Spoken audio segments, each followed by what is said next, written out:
Yeah, so like any classification system, distinguishing between what you could call a traditional news article, or sometimes people would say hard news, versus a feature article,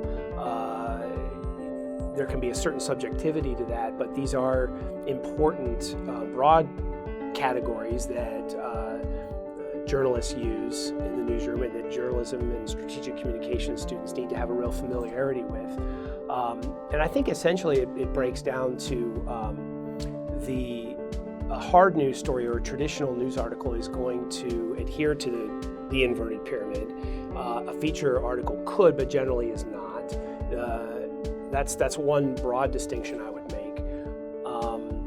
And a feature article is going to generally be longer, and it's going to include a lot of facts that are incidental to the main storyline, but help to enhance the story by bringing the reader in and getting them connected to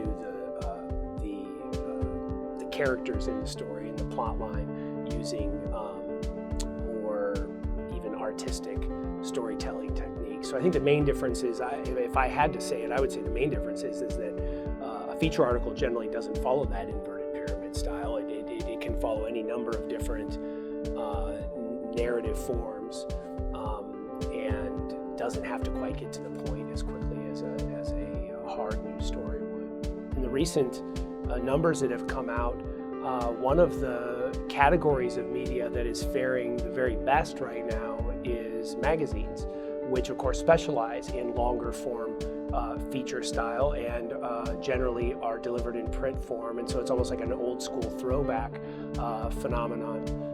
So I don't think that there's evidence to suggest, in fact, that it is not the case, that just as the inverted pyramid is not dead, neither is long-form feature journalism. 2 do's and don'ts for news writing, I would say. I'll start with the don't. That's probably easier. And there's any number of don'ts, but the one that leaps to mind is don't ever lead with a quote, with a quotation. And I'll throw in another bonus don't. Don't ever list the dictionary definition of something as a rhetorical device in your story, right? But the quotation one, the dictionary one, is one that you rarely see, although I saw it fairly recently, and that's probably why it's top of mind. But the quotation one, you see it. I continue to see it in traditional news media on occasion, where particularly in like opinion writing, where you'll see a quote lead. And I suppose it has its place, but as a general practice, I think that it's not a good way to start a story. Do's for good writing, I mean, it's so basic, but the first do for any good writing is to get all of the mechanics exactly, precisely correct.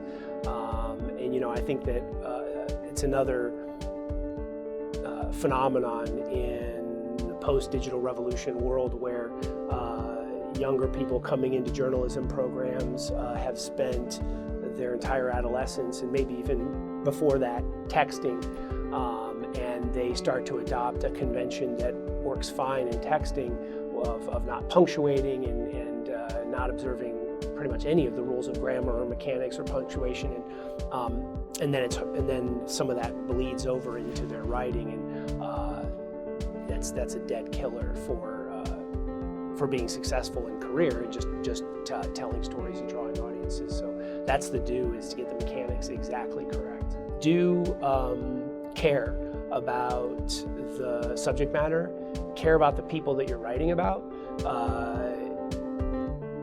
Do understand that no matter what story you ever write, and this goes if you're on the public relations, strategic communication side, as well as you're on the journalism side.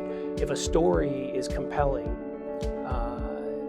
and by definition it must be, otherwise it's not a story, then it contains characters, and generally those are going to be characters who in one fashion or another are in conflict or are facing hardship or somehow otherwise don't have things going exactly right in their lives.